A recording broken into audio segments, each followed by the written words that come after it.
Hello student. आज class 10वां का subject biology का एक्सरसाइज 2 श्वसन का भाग 2 आज हम लोग जो है जानेंगे। भाग 1 में श्वसन किसे कहते हैं, श्वसन कितने प्रकार के होते हैं और अवायवीय श्वसन और वायवीय श्वसन क्या हैं और उसका क्या अंतर है के बारे में हम लोग जो है जाने। भाग 2 में हम लोग जो है देखेंगे आज छठा टॉपिक में पेड़ पौधे में श्वसन। पेड़ पौधे में श्वसन जो है किस क्रिया के द्वारा संपन्न होती है और श्वसन कहाँ कहाँ से किस किस भाग से होता है जिसके बारे में हम लोग जानेंगे। तो पेड़ पौधे में श्वसन की क्रिया अर्थात गैसों का आदान प्रदान विसरण क्रिया के द्वारा संपन्न होता है। मतलब पेड़ पौधे में गैसों का जो है शरीर के अंदर में जो गैसों का आदान प्रदान होते हैं तो शरीर के सतह से विसरण क्रिया के द्वारा वो संपन्न करता है। इसके लिए गैस की प्राप्ति करने के लिए पेड़ पौधे में जो है कई भाग होते हैं जहाँ से वो जो है गैस की प्राप्ति करता है। इसके लिए ऑक्सीजन युक्त वायुमंडल से जो गैस की प्राप्ति करती है वो पत्तियाँ के रंध्रों के द्वारा जो है वो गैस की प्राप्ति करता है। पत्ते में पेड़ पौधे के जो पत्ते होते हैं वो पत्तियाँ में छोटे से एक सूक्ष्म रचना होती है और उस रचना को रंध्र कहते हैं। उस रंध्र के द्वारा वो गैस का प्राप्ति ग्रहण कर लेता है। पुराने वृक्षों के तने जो कड़े होते हैं उस कड़े त्वचा पर स्थित एक बात रंध्र होता है जिसके मदद से भी गैस की प्राप्ति करता है और अंतःकोशिकीय स्थानों से भी पौधे जो है गैसों का प्राप्ति करता है। इसके अलावे जो है पेड़ पौधे मिट्टी से भी वो गैस ऑक्सीजन की प्राप्ति कर लेता है। वायुमंडल से तो जो है प्राप्त जो है रंध्र करते हैं, बात रंध्र करते हैं और अंतःकोशिकीय के द्वारा जो है गैस की प्राप्ति कर लेता है। इसके अलावा मिट्टी से भी पेड़ पौधे ऑक्सीजन की प्राप्ति करता है, ऑक्सीजन का जो है प्राप्ति कर लेता है। मिट्टी के कणों के बीच जो है जब 2 कण होते हैं, 2 कणों के बीच रिक्त स्थान होता है। कण जो है गोलाकार होते हैं और वो जब संरचना जब सरियाए हुए मिट्टी होते हैं तो वो कणों के बीच में जो है रिक्त स्थान बन जाता है। उस रिक्त स्थान के बीच में हवा रहती है, ऑक्सीजन होता है और वहाँ पर जड़ जो है वहाँ से ऑक्सीजन की प्राप्ति करके अपने जो है आवश्यकता का पूरा कर लेता है। तो इस तरह से पेड़ पौधे में कई भाग होते हैं जहाँ से वो जो है गैस को ग्रहण करता है, गैस की प्राप्ति करता है। पेड़ पौधे जो है गैसों का आदान प्रदान की क्रिया उसकी जो है आवश्यकता के अनुसार तथा पर्यावरण अवस्थाओं के आधार पर निर्भर करता है। कोई पेड़ पौधे में जो है उसकी जो है गैसों का आदान प्रदान की जो दिशा है उसकी आवश्यकता के अनुसार तथा पर्यावरण की जो अवस्था होते हैं उस अवस्था पर निर्भर करते हैं। अब जैसे दिन में जो है पेड़ पौधे जो हैं वो वायुमंडल से ऑक्सीजन गैस ना लेके वो कार्बन डाइऑक्साइड गैस लेते हैं। दिन में पेड़ पौधे जो है कार्बन डाइऑक्साइड गैस CO2 ग्रहण करते हैं और ऑक्सीजन गैस को त्याग करते हैं। उसके लिए वो प्रकाश संश्लेषण की क्रिया करता है। दिन में जब सूर्योदय के बाद जब पत्ते पर सूर्य का प्रकाश पड़ती है और वो प्रकाश प्राप्त करने के बाद, प्रकाशीय ऊर्जा प्राप्त करने के बाद वो प्रकाश संश्लेषण की क्रिया करता है जिससे वो भोजन बनाता है। तो वो भोजन बनाने के लिए जो है वो उसे कार्बन डाइऑक्साइड की ज़रूरत पड़ती है। तो वो कार्बन डाइऑक्साइड जो है वायुमंडल से ग्रहण करता है। अब वायुमंडल से ग्रहण करके जब भोजन बनाता है तो भोजन बनाने के बाद उससे जो है ऑक्सीजन की प्राप्ति होती है जो उसे बाहर निकाल देता है। तो इस तरह से दिन में जो है दिन में पेड़ पौधे कार्बन डाइऑक्साइड ग्रहण करते हैं और ऑक्सीजन गैस का त्याग करते हैं। परंतु रात में ऐसा क्रिया नहीं होते हैं। रात में जो है प्रकाश संश्लेषण की क्रिया नहीं करता है। वो भोजन जो है बनाने के लिए वायुमंडल से ऑक्सीजन गैस को प्राप्ति करता है और रात में कार्बन डाइऑक्साइड गैस को त्याग करता है। मतलब जस्ट जो है पर्यावरण की अवस्था चेंज होती है तो वो अपना जो है क्रिया भी बदल देता है। दिन में पेड़ पौधे श्वसन क्रिया के द्वारा कार्बन डाइऑक्साइड गैस ग्रहण करते हैं और ऑक्सीजन गैस को त्याग करते हैं। परंतु रात में वो प्रकाश संश्लेषण की क्रिया करके भोजन का निर्माण नहीं करता है। इसके लिए वो बिना प्रकाश संश्लेषण का ही भोजन बनाता है, जिसके लिए उसे ऑक्सीजन गैस की ज़रूरत पड़ती है। तो इसके लिए वो वायुमंडल से ऑक्सीजन गैस लेता है और कार्बन डाइऑक्साइड गैस को CO2 गैस को त्याग करता है। और इसी कारण कहा जाता है कि रात के समय बड़े वृक्ष के नीचे नहीं सोना चाहिए, कारण कि वहाँ पर वो ऑक्सीजन जो है ग्रहण कर लेता है, ऑक्सीजन की मात्रा वहाँ कम जाती है और चूंकि वो कार्बन डाइऑक्साइड गैस त्याग कर रहा है तो वहाँ कार्बन डाइऑक्साइड गैस बढ़ जाते हैं, जिसके कारण उसे ऑक्सीजन व्यक्ति को न मिलने से दम भी घुट सकता है। तो इसीलिए कहा गया कि रात्रि के समय बड़े वृक्ष के नीचे नहीं सोना चाहिए। यही कारण है कि वो रात में जो है ऑक्सीजन गैस ग्रहण करता है और कार्बन डाइऑक्साइड गैस रंध्रों से, पत्तियां के जो रंध्र होते हैं वहाँ से वो बाहर निकालता है। इस तरह से वो अपना क्रिया को संपन्न करता है। यहाँ पर हम लोग फिगर देख सकते हैं, ये पत्तियां हैं। ये पत्तियां के जो है भाग में ये जो छोटा सा जो गोल सा रचना है यही स्टोमाटा है, जिसको हम लोग रंध्र कहते हैं। इसमें एक छिद्र होते हैं, जिस छिद्र से दिन में कार्बन डाइऑक्साइड गैस प्रवेश करते हैं और ऑक्सीजन गैस बाहर निकलते हैं। तो ये रंध्र हैं, ये पत्तियां में जो है पाए जाते हैं और एक छोटा सा छिद्र होते हैं, जिससे वो जो है प्रकाश संश्लेषण की क्रिया के द्वारा भोजन बनाने के लिए इसी रंध्र के छिद्र से वायुमंडल से ऑक्सीजन को कार्बन डाइऑक्साइड को ग्रहण करता है। दिन में ये कार्बन डाइऑक्साइड गैस इसी रंध्र के छिद्र से अंदर जाता है और जब पेड़ पौधे अपना भोजन बना लेते हैं तो प्रकाश संश्लेषण की क्रिया के द्वारा तब जाके ऑक्सीजन को उसको प्राप्त होता है। वो ऑक्सीजन इसी रंध्र से बाहर निकलता है। यहाँ हम लोग देख सकते हैं फिगर में कि यहाँ जो है जल को बाहर कर रहा है, तो जल जो है बाष्पो उत्सर्जन की भी क्रिया इसी रंध्र के द्वारा होते हैं। मतलब जो उसके पास जल जो है बच जाते हैं तो वो जल को बाहर निकालते हैं बाष्पो उत्सर्जन करके, तो इसी रंध्र के मतलब छिद्र से बाहर निकलते हैं। प्लस यहाँ देखिए ऑक्सीजन गैस भी दिन में बाहर निकालते हैं, तो ऑक्सीजन गैस का जो त्याग करते हैं वो रंध्र से ही, और यहाँ से देखिए कार्बन डाइऑक्साइड गैस CO2 प्रवेश कर रहे हैं। तो इस रंध्र के द्वारा ही गैस को माने कार्बन डाइऑक्साइड गैस को अंदर भेजता है और ऑक्सीजन गैस को बाहर निकालता है। तो ये रंध्र हैं, ये रंध्र जो है ये श्वसन क्रिया में गैस को अंदर और बाहर करने में मदद करता है। तो इस तरह से जो है पेड़ पौधे में श्वसन क्रिया होती है।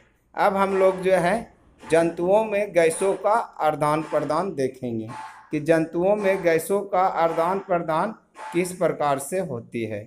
तो निम्न श्रेणी के जंतुओं जैसे एक कोशिकीय जीव में श्वसन गैसों का आदान प्रदान कोशिका झिल्ली से विसरण क्रिया के द्वारा संपन्न होती है। मतलब निम्न श्रेणी का, जो निम्न श्रेणी के जंतु होते हैं, जंतु जो है एक निम्न श्रेणी के होते हैं, एक मतलब उच्च श्रेणी के जंतु होते हैं। तो निम्न श्रेणी के जो जंतु होते हैं, जो एक कोशिकीय जंतु होते हैं, वो एक कोशिकीय जीव जो होते हैं वो श्वसन की क्रिया जो है कोशिका झिल्ली से ही कर लेता है। मतलब कोशिका झिल्ली के ही मदद से गैस को जो है प्राप्ति कर लेता है और वह जो है विसरण क्रिया के सहायता से गैस का आदान प्रदान कर लेता है। परंतु जो है उच्च श्रेणी के जो जंतु होते हैं, तो उच्च श्रेणी के जंतु में गैसों का आदान प्रदान करने के लिए एक विशिष्ट प्रकार के श्वसन अंग पाए जाते हैं। जो उच्च श्रेणी के जंतु हो गए, अब जैसे जो है मनुष्य हो गया, जीव जंतु जैसे गाय भैंस हो गए, तो ये उच्च श्रेणी के जो जंतु होते हैं, उस श्रेणी के जंतुओं में गैसों का आदान प्रदान के लिए उसके शरीर में एक विशिष्ट प्रकार के श्वसन अंग उसमें पाए जाते हैं। तो जंतुओं में जो सामान्य रूप से देखा जाए तो 3 प्रकार के श्वसन अंग पाए जाते हैं। मतलब 3 तरह के उच्च श्रेणी के जंतु होते हैं, उसमें 3 तरह के श्वसन अंग देखा गया है। कुछ में जो है आपका श्वास नली होता है जिसको ट्रैकिया कहते हैं, और दूसरा जो होते हैं गिल्स। कुछ जंतु में जो है गिल्स पाए जाते हैं, गिल्स के मदद से जो श्वसन की क्रिया जो है संपन्न करता है, और कुछ जो है फेफड़ा के मदद से श्वसन की क्रिया संपन्न करता है। तो उच्च श्रेणी के जंतुओं में जो होते हैं उनमें 3 प्रकार के श्वसन अंग पाए जाते हैं। अब 3 प्रकार में पहला हो गया श्वास नली ट्रैकिया जिसको बोलते हैं, दूसरा जो है गिल्स होते हैं, और तीसरा जो है फेफड़ा होते हैं। और ये तीनों 3 तरह के जंतुओं में पाए जाते हैं। अब जो है हम लोग जो है देखेंगे कि कौन कौन जंतु में जो है कौन कौन से जो है श्वसन अंग पाए जाते हैं। तो 8वां टॉपिक में हम लोग जो है देखेंगे श्वास नली जो है अर्थात ट्रैकिया जो है किस तरह के जंतु में पाए जाते हैं। तो श्वास नली अर्थात ट्रैकिया जो है ये कीट जो है कीट में पाए जाते हैं, अर्थात यह जो है अंग जो है टिड्डा और तेलचट्टा जैसे जो है जीवों में ये कीड़ा में पाए जाते हैं। ये जो है श्वास नली जो है आपका जो है कीटों में पाए जाते हैं, जो शरीर के भीतर अत्यंत जो है शाखित हवा भरी नलिका के रूप में होता है। मतलब जो है ये शरीर के अंदर में श्वास नली जो होता है ये शरीर के अंदर में जो है होते हैं, और एक शाखित नली के रूप में होते हैं जिसके अंदर में जो है हवा भरी होती है। यह एक और सीधा जो है ऊतक से के संपर्क में होता है तथा दूसरी ओर शरीर के सतह पर जो है श्वास रंध्र नामक छिद्र द्वारा खुलता है। मतलब ये नली में जो है जो आपका शाखित जो है हवा वाली जो नली होती है जिसको हम लोग ट्रैकिया कहते हैं, यह ट्रैकिया का 2 सिरा होता है। एक सिरा सीधे उसके ऊतक से मिले हुए होते हैं और दूसरा जो है बाहर निकला हुआ रहता है जिसको श्वास रंध्र नामक छिद्र होते हैं, उससे वायुमंडल से जो है गैस को प्राप्त कर लेता है। तो इस तरह से जो है ये कीड़ा में कीटों में जो है पाए जाते हैं। अब जैसे हम लोग यहाँ देख सकते हैं ये फटिंगा है, कीड़ा है जिसके अंदर में जो है श्वास नली ट्रैकिया होते हैं। ये लाल का जो ये देख रहे हैं यही है हमारा श्वास नली, जिसके जो है एक सिरा जो सीधे ऊतक से मिला हुआ रहता है और दूसरा सिरा जो है बाहर होता है, जिससे वो वायुमंडल से जो है ऑक्सीजन गैस प्राप्त कर लेते हैं और वो शाखित नली में जो है भर लेते हैं और अपनी आवश्यकता के अनुसार जो है वो कार्य करते हैं ऊतक में पहुंचा के।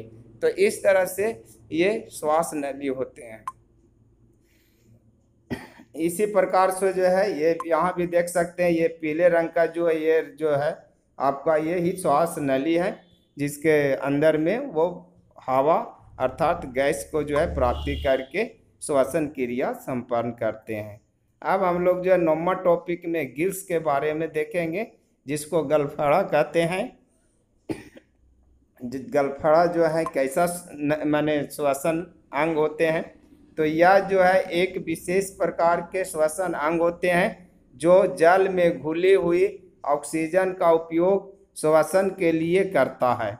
मतलब गिल्स जो होते हैं ये जलीय जीव में पाए जाते हैं, ये विशेष रूप से जलीय जीव में पाए जाते हैं और ये श्वसन के लिए एक विशेष प्रकार का अंग होते हैं। जो गिल्स जो हैं जल में घुले हुए ऑक्सीजन का उपयोग कर और श्वसन क्रिया कर लेता है। माने गिल्स में जो है जो जल में जो ऑक्सीजन घुले हुए होते हैं, जल का जो है सूत्र होते हैं H2O। तो उसमें जल में जो ऑक्सीजन है वो ऑक्सीजन को जो है प्राप्त कर लेता है गिल्स, और वो अपना जो है शरीर के अंदर में श्वसन क्रिया उसे कर लेता है। तो इस तरह से गिल्स जो है एक विशेष प्रकार के श्वसन अंग होते हैं, और यह अंग जो है आपका मछलियाँ में विशेष रूप से पाए जाते हैं, जो आँख के ठीक पीछे स्थित होता है। अब हम लोग गिल्स का रचना देख लेते हैं। ये देखिए मछली है जो आँख के जस्ट एकदम पीछे है, ये आपका जो है गिल्स है, इसी को गलफड़ा कहते हैं। अगर इसका विस्तार रूप से रचना देखा जाए तो इस प्रकार के जो है पट्टी के जैसे होते हैं, बहुत बारीक पट्टी होते हैं। मुंह के माहे जो है जल को प्रवेश करता है। जब मुंह के माहे जल को प्रवेश करता है तो जल जो है इस गिल्स से हो के जो है बाहर निकलते हैं। जब ये गिल्स से जल हो के बाहर निकलते हैं तो इसमें जो है बहुत महीन महीन पट्टी होते हैं, जैसे यहाँ दिखाया गया है। और यहाँ देखिए ये जल जो है प्रवेश करता है तो इसमें O2 जो है, O जो है ऑक्सीजन गैस जो है आपको इसमें अटक जाते हैं, और बाकी जो है जल बाहर निकल जाता है। तो इस तरह से ये जो है गिल्स जो है ऑक्सीजन जो है जल से प्राप्त कर लेता है, और वह अपना श्वसन क्रिया कर लेते हैं। तो गिल्स जो है माने मुख्य रूप से मछली में ही पाए जाते हैं। गिल्स दो समूह में पाए जाते हैं। गिल्स जो होते हैं दो समूह में पाए जाते हैं। एक आपका जो है मतलब दायां भाग देने, दूसरा बायां भाग देने। कोई भी मछली में देखिएगा तो गिल्स जो है दो भाग में, एक दायां भाग में एक बायां भाग। तो ये दो समूहों के रूप में जो है पाए जाते हैं, तथा प्रत्येक समूह में कई गिल्स जो है आगे से पीछे श्रृंखलाबद्ध तरीके से व्यवस्थित होती है, और दोनों जो होते हैं एक श्रृंखलाबद्ध रूप से आगे से पीछे की ओर श्रृंखलाबद्ध तरीके से व्यवस्थित होते हैं, और दोनों जो है एक साथ कार्य करते हैं। अब हम लोग जो है फेफड़ा के बारे में देखेंगे। ये फेफड़ा जो है दूसरा मतलब तीसरा जो है श्वसन अंग है। अभी हमने देखा कि जंतुओं के लिए श्वसन अंग तीन प्रकार के होते हैं, एक श्वास नली, ट्रैकिया, दूसरा गलफड़ा, गिल्स, और तीसरा फेफड़ा। तो फेफड़ा के बारे में हम लोग देखेंगे। तो फेफड़ा जो है उच्च वर्गीय जंतुओं में पाया जाता है, जो वायवीय श्वसन के उपयोग में आते हैं। जो फेफड़ा होते हैं ये उच्च वर्ग के जो जंतु होते हैं, जैसे मनुष्य, हाथी, घोड़ा, गाय, भैंस, तो ये उच्च जो है वर्गीय जंतु जो होते हैं उसमें ये जो है पाया जाता है, और यह जो है वायवीय श्वसन के कार्य में इसका उपयोग होता है। वायवीय श्वसन हम लोग जब भाग 1 में पढ़े थे, तो वायवीय श्वसन के रूप में इसका प्रयोग किया जाता है। ये जो फिगर आप देख रहे हैं ये आपका जो है फेफड़ा है। ये इसमें भी दो भाग होते हैं, ये दो भाग होते हैं, एक बायां वाला भाग, एक दायां वाला भाग जो होते हैं, दो भाग होते हैं। और इसमें भी जो ये ऑक्सीजन जो है वायुमंडल से ग्रहण करने में मदद करता है, और फिर कोशिका तक पहुंचाने में भी जो है ये मदद करता है रक्त में मिलाकर। तो इस तरह से ये फेफड़ा है जो उच्च श्रेणी के वर्ग के जंतु होते हैं उसमें ये पाए जाते हैं। ये भी आपका फेफड़ा है। अब जो है कारा मेढक जो है एक ऐसा जंतु है जो फेफड़ा के अतिरिक्त मुख्य ग्रासनी एवं त्वचा से भी श्वसन कर लेते हैं। मतलब जो है मेढक एक ऐसा जो है जंतु है जो अपना श्वसन की क्रिया जो है फेफड़ा के साथ फेफड़ा से भी करता है, और फेफड़ा के साथ साथ मुख्य ग्रासनी तथा त्वचा से भी जो है श्वसन का क्रिया संपन्न कर लेता है। तो ये सिर्फ एक मेढक में ही ऐसा होता है, सब में नहीं होता है। अब हम लोग जो 11वां टॉपिक में हम लोग देखेंगे मानव में श्वसन।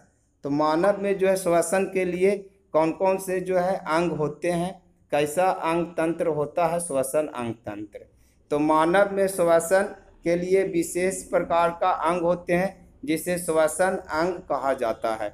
मानव में जो है मनुष्य में खास करके श्वसन के लिए एक विशेष प्रकार के अंग होते हैं, अंग तंत्र होते हैं, श्वसन तंत्र होते हैं, जिसे हम लोग श्वसन अंग या श्वसन तंत्र कहते हैं, जो इस प्रकार है। मतलब इसमें कई अंग होते हैं। पहला होते हैं नासिका, दूसरा होते हैं स्वर यंत्र जिसको लैरिक्स कहते हैं, तीसरा होते हैं श्वास नली जिसको ट्रैकिया कहते हैं, और चौथा फेफड़ा होते हैं। ये चारों जो है श्वसन कार्य को संपन्न करता है।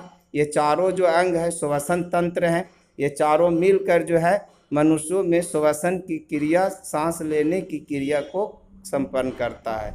अब हम लोग जो है ये चारों को विस्तार रूप से जानेंगे कि नासिका जो है कैसी रचना की होती है। तो हम लोग जो है थोड़ा फिगर देख लेते हैं। ये मनुष्य का जो है श्वसन अंग इसमें सभी है। ये आपका नासिका वाला भाग है, ये आपका जो है स्वर यंत्र है, ये आपका जो है श्वास नली है, ये आपका दोनों फेफड़ा है। तो इस तरह से इसमें जो है मुख्य रूप से 4 जो है अंग होते हैं जो श्वसन कार्य करने में मदद करते हैं। इसी तरह से अब हम लोग जो है विस्तार से हम लोग जो है वर्मा टॉपिक में पहले नासिका के बारे में देखेंगे कि ये कैसा रचना के होते हैं। तो यह जो है मुख्य द्वार के ठीक ऊपर स्थित होता है। इसे 2 बाह्य नासिका छिद्र होते हैं। इसमें जो है 2 मतलब यह जो है मुख्य द्वार मुंह के ठीक ऊपर जो है स्थित होते हैं। मनुष्य के जो है मतलब ये जो है मुख जो होते हैं, मुख के ठीक एकदम ऊपर जो है सिरा भाग में यह जो है नासिका जो है स्थित होते हैं। इसमें 2 बाह्य जो है नासिका छिद्र होते हैं। इसमें 2 जो है छोटा छोटा जो है गोलाकार जो है छिद्र होते हैं, जो भीतर की ओर 2 अलग अलग बेसवों में जो है खुलते हैं। और ये दोनों गोला जो छिद्र होते हैं वो अंदर जाके दोनों अलग अलग जो है बेसवों में जाके जो है खुल जाते हैं। बाहर में जो है दोनों अलग अलग होते हैं, मतलब 2 छेदा होते हैं, अंदर जाके दोनों जो अलग अलग जो है एक साथ जाके जो है मिलते हैं। नासिका के दाएं तरफ दाएं बेसम तथा बाएं तरफ बायां बेसम कहलाता है। और नासिका का जो दायां भाग वाला जो होता है वो बेसम, उसको हम लोग दायां बेसम कहते हैं, और बायां वाला तरफ जो होता है उसको बाएं बेसम के नाम से जाना जाता है। ये दोनों बेसमों के बीच जो है एक लंबवत जो है अस्थि होती है जिसे नासा पट्टिका कहा जाता है। और दोनों बेसमों के बीच में जो है एक लंबवत जो है एक उपास्थि होती है, हड्डी का एक मुलायम परत होता है जिसे हम लोग जो है नासा जो है पट्टिका कहते हैं। ये दोनों बेसमों को अलग करने का काम करता है और ये दोनों बेसमों को जो है अलग अलग जो है करने में मदद करता है, मतलब दोनों को विभक्त करता है। नासिका बेसम का छोटा भाग जो बाहर की ओर खुलता है उसको प्रधान क्षेत्र या प्रकोष्ठ कहते हैं। और नासिका बेसम का जो छोटा भाग जो बाहर में आके जो खुलते हैं, जो बाहर से जो रहते हैं गोल के जैसे रचना, तो उसको हम लोग जो है प्रधान क्षेत्र या फिर प्रकोष्ठ के नाम से जाना जाता है।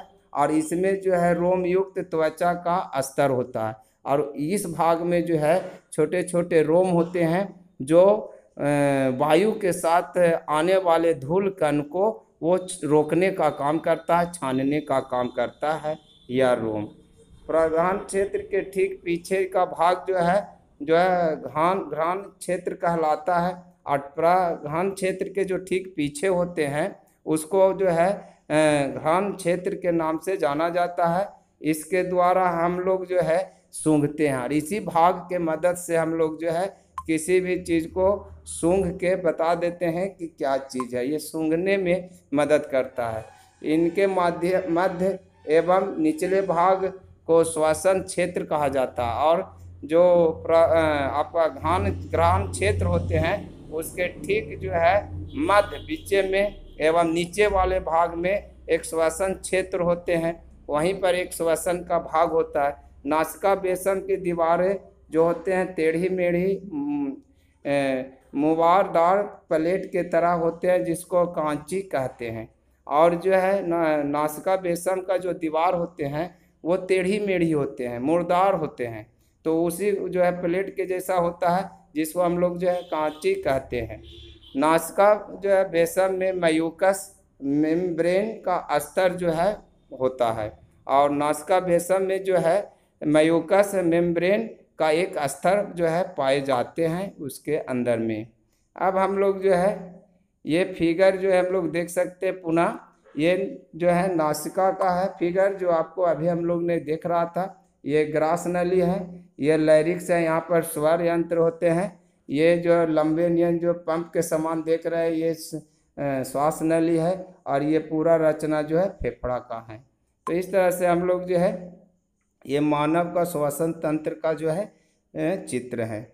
अब 13वां टॉपिक में हम लोग जो देखेंगे स्वर यंत्र, जिसको लैरिक्स कहते हैं। तो स्वर यंत्र जो होते हैं कंठ के अंदर होते हैं, मतलब गला में होते हैं। कंठ द्वार के ठीक नीचे एक छोटी सी रचना होते हैं जो गोलाकार जैसा होते हैं, उसी को हम लोग जो है स्वर यंत्र कहते हैं। अब जो है 14वां टॉपिक में हम लोग जो है देखेंगे श्वास नली, जिसको ट्रेकिया कहते हैं।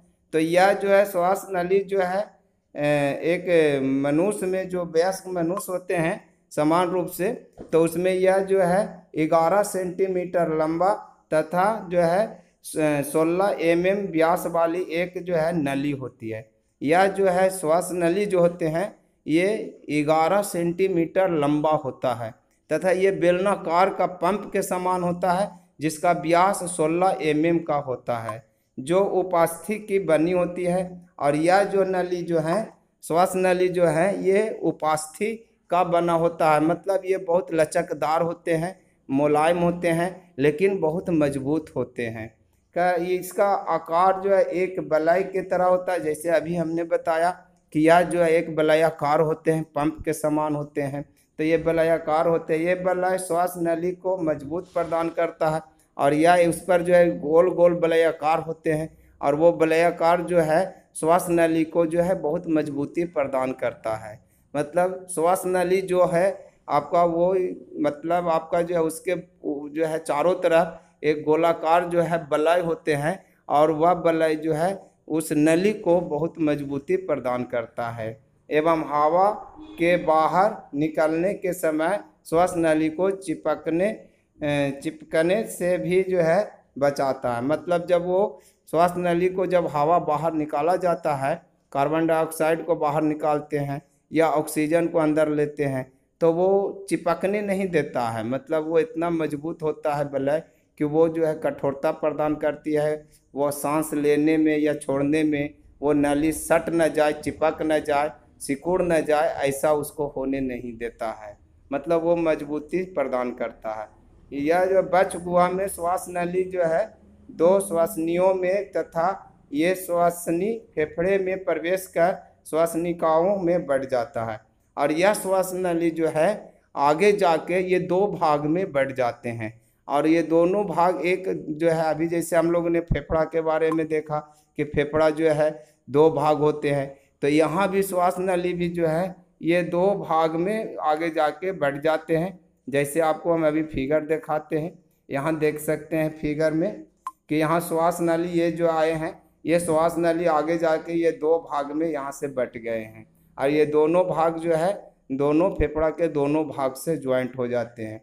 और ये श्वास नली आगे फेफड़ा में जो है कई उपभाग में भी बट जाते हैं, जो देख सकते हैं ये कई भाग उपभाग में जो है बट गए हैं, छोटे छोटे भाग में बट जाते हैं।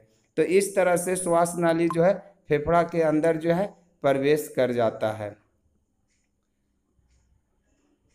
अब हम लोग जो है श्वास नली देख लिया। अब हम लोग जो है 15वां टॉपिक में फेफड़ा के बारे में देखेंगे। तो फेफड़ा जो है मनुष्य के बच्च गुहा में स्थित होते हैं। जो फेफड़ा होते हैं ये श्वसन के लिए सबसे मुख्य अंग होते हैं, और यह जो है मनुष्य के बच्च गुहा में जो है स्थित होता है। यह जो है 2 गुलाबी जो है स्पंजी तथा थैलीनुमा रचना के होते हैं। मतलब यह जो है 2 भाग इसमें होते हैं। अभी हम लोग ने भी देख रहा था कि 2 भाग होते हैं, तो ये 2 भाग में होते हैं, एक जोड़ा के रूप में होते हैं, और ये गुलाबी रंग का होते हैं। मतलब फेफड़ा जो होते हैं ये गुलाबी रंग के होते हैं, स्पंजी होते हैं। स्पंजी का मतलब ये मतलब सिकुड़ता और फैलता है, स्पंज करता है। मतलब जब वो ऑक्सीजन को लेना होता है तो वो सिकुड़ जाता है, और जब वो उसको जो है रक्त को ऑक्सीजन युक्त रक्त को बाहर निकालना होता है तो वो मतलब जो है अपना जो है ऑक्सीजन लेना होता है वायुमंडल से, तो वो फैल जाता है, जिससे ऑक्सीजन जो है अंदर जो है फेफड़ा में प्रवेश कर जाते हैं। और जब वो ऑक्सीजन को जो है रक्त में मिलाकर वो अपना जो है हृदय में भेजना होता है, तब वह जो है फिर सिकुड़ता है। तो इस तरह से वहाँ से रक्त जो है ऑक्सीजन को लेकर बाहर निकल जाता है। तो इस तरह से ये स्पंजी होते हैं, वे सिकुड़ते और फैलते हैं, स्पंज करते हैं तथा थैली नुमा रचना के होते हैं। और यह जो है एक थैली के जैसे रचना होते हैं जो हृदय के प्लूरल मेम्ब्रेन का आवरण उस पर होता है। जो हृदय के जो है प्लूरल जो है मेम्ब्रेन जो होते हैं उसके ऊपर जो है एक आवरण होता है, वह आवरण जो है प्लूरल मेम्ब्रेन कहलाता है, जिसे पैराइट प्लूरा के जो है नाम से भी जाना जाता है। फेफड़ा और प्लूरा के बीच जो है म्यूकस जैसे चिकना तरल जो है पदार्थ होते हैं जो फेफड़ा को फैलने और वापस लौटने के समय घर्षण को कम करता है। फेफड़ा और प्लूरा जो परत होते हैं, आवरण होते हैं, उसके बीच में एक म्यूकस होते हैं जो तरल पदार्थ के जैसा चिकना होता है। यह पदार्थ चिकना पदार्थ जो है जब फेफड़ा जो है मतलब फैलते हैं और सिकुड़ते हैं, मतलब पुनः जो है सिकुड़ने का मतलब है कि सिकुड़ना नहीं, मतलब वो पुनः अपने ही स्थिति में आते हैं। सिकुड़ने का मतलब ये हुआ कि फेफड़ा का जो स्थिति है वह अवस्था में आ जाते हैं। तो फैल कर पुनः जो है अपने अवस्था में जब आते हैं तो फैलने और पुनः अपने अवस्था में आने में वो घर्षण ना करे हृदय के साथ या पसलियाँ के साथ घर्षण ना करे, इसके लिए वहाँ पर एक जो है मतलब म्यूकस होते हैं, चिकना पदार्थ होते हैं जो घर्षण को कम करने में मदद करते हैं। अब हम लोग जो है 16वां टॉपिक देखेंगे, श्वसन क्रिया। तो श्वसन क्रिया जो है क्या है, श्वसन क्रियाओं का जो है मतलब जो है देखेंगे कि श्वसन क्रिया के अंतर्गत में क्या क्या जो है होते हैं। तो यह दो क्रियाओं का सम्मिलित रूप होते हैं। श्वसन जो होते हैं दो क्रियाओं का सम्मिलित रूप होते हैं, एक होते हैं प्रवास और दूसरा उच्छ्वास। मतलब एक होते हैं श्वसन क्रिया के अंतर्गत में एक प्रश्वास होते हैं और दूसरा उच्छ्वास होते हैं। तो अब हम लोग देखेंगे कि प्रश्वास क्या है तो और उच्छ्वास क्या है। तो 17वां टॉपिक में प्रश्वास जो है कह रहा है इस क्रिया में बाहरी वायुमंडल से ऑक्सीजन को ग्रहण कर कोशिकाओं तक पहुंचाया जाता है। मतलब जो वायुमंडल से ऑक्सीजन जो है फेफड़ा जब ग्रहण करता है तो इसको हम लोग जो है प्रश्वास कहते हैं। इस जब ऑक्सीजन जो है वायुमंडल से ऑक्सीजन ग्रहण करके फेफड़ा जो है तक पहुंचता है या कोशिका तक पहुंचता है तो इसको हम लोग जो है प्रश्वास कहते हैं।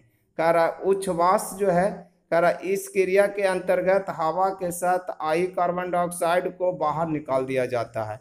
मतलब जब जो है शरीर से कार्बन डाइऑक्साइड को बाहर निकाला जाता है तो इस क्रिया को उच्छ्वास कहते हैं। मतलब शरीर के अंदर में जो है जब ग्लूकोज विखंडित होती है वायवीय श्वसन में, तो वायवीय श्वसन में ग्लूकोज विखंडित होती है, तो विखंडित होने के बाद उससे कार्बन डाइऑक्साइड गैस मुक्त होता है। तो कार्बन डाइऑक्साइड गैस को जो बाहर निकाला जाता है, शरीर से बाहर निकालने की जो क्रिया होते हैं, कार्बन डाइऑक्साइड को जो शरीर से बाहर निकालते हैं, तो इस क्रिया को हम लोग जो है उच्छ्वास कहते हैं। अब श्वासो उच्छ्वास 19वां टॉपिक है, श्वासो उच्छ्वास क्या है। तो श्वासो उच्छ्वास कहता है श्वसन के दोनों अवस्था प्रश्वास और उच्छ्वास मिलकर श्वासो उच्छ्वास कहलाता है। मतलब ऑक्सीजन को ग्रहण करना और कार्बन डाइऑक्साइड को शरीर से बाहर निकालने के सम्मिलित क्रिया को ही हम लोग श्वासो उच्छ्वास कहते हैं। श्वासो उच्छ्वास में दोनों क्रिया होते हैं, ऑक्सीजन ग्रहण करने की क्रिया और कार्बन डाइऑक्साइड गैस को त्याग करने की क्रिया का, ये दोनों क्रिया का संपूर्ण रूप जो होते हैं, संपूर्ण क्रिया जो है मिलाते हैं, तो इसको हम लोग श्वासो उच्छ्वास कहते हैं। अब हम लोग जो है 20वां टॉपिक में देखेंगे दोहरी रक्त परिसंचलन। तो दोहरी रक्त परिसंचलन जो है कह रहा है कि रक्त जो है हृदय चक्र में हृदय में से 2 बार गुजरता है। शरीर में जो है रक्त जो है हृदय चक्र में हृदय से दो बार रक्त जो है गुजरता है। एक बार जो है ऑक्सीजन जो ऑक्सीजनित और दूसरी बार जो है भी ऑक्सीजनित रक्त के रूप में होता है, जिसे रक्त का दोहरी परिसंचलन कहा जाता है। मतलब जो है शरीर के अंदर में जो रक्त हैं वो शरीर के अंदर में दो बार दौरा करते हैं, दो बार गुजरते हैं, संचलन दो बार करते हैं। एक बार जो है फेफड़ा से रक्त जो है ऑक्सीजन को लेकर हृदय में आते हैं और हृदय से फिर कोशिका तक जाते हैं। वहाँ से फिर जो है वह रक्त जो है कार्बन डाइऑक्साइड लेकर पुनः लौटते हैं और वह जो है हृदय से पुनः फेफड़ा में आके कार्बन डाइऑक्साइड को छोड़ देते हैं और कार्बन डाइऑक्साइड को फेफड़ा जो है बाहर निकाल देते हैं। तो इस तरह से रक्त जो है दो बार जो है कार्य करता है। एक ऑक्सीजन को लेकर रक्त पहुंचता है, दूसरा कार्बन डाइऑक्साइड को लेकर लौटता है। तो इस तरह से जो है मतलब जब ऑक्सीजन को लेकर रक्त आगे बढ़ता है तो उसको हम लोग ऑक्सीजनित्र कहते हैं या ऑक्सी हेमोग्लोबिन उसी को हम लोग कहते हैं। और जब कार्बन डाइऑक्साइड को लेकर रक्त आता है तब भी ऑक्सीजनित्र रक्त उसी को कहते हैं, या जो है उसी को हम लोग कार्बो ऑक्सी रक्त जो है नाम से उसको हम लोग जानते हैं। तो इस तरह से शरीर के अंदर में जो है रक्त दो बार दौरा करता है और दोनों क्रिया को जो है हम लोग दोहरी परिसंचलन कहते हैं। ये देखिए ये जो है आपका दोहरी परिसंचलन का क्रिया है। एक बार ये जो है आपका ये फेफड़ा है, ये फेफड़ा से जो है ऑक्सीजन लेके हृदय में आया, हृदय से ये पूरा कोशिका में रक्त जो है ऑक्सीजन का जो है लेके पूरा कोशिका तक पहुंचा दिया। तो ये पहला बार काम हुआ। दूसरा बार में जो है कोशिका से फिर कार्बन डाइऑक्साइड रक्त लेके यहाँ पहुंचा हृदय में, हृदय से ये फेफड़ा में जाता है और फेफड़ा में कार्बन डाइऑक्साइड को छोड़ देता है। तो इस तरह से जो है यह दो बार जो है रक्त को दो बार जो है एक साथ जो है घूमना पड़ता है। तो इस क्रिया को ही हम लोग दोहरी रक्त परिसंचलन कहते हैं। तो इस तरह से आपका जो है श्वसन का ये चैप्टर आके यहाँ समाप्त हो जाती है। ये आपका जो है चैप्टर यहाँ पर आपका समाप्त होता है।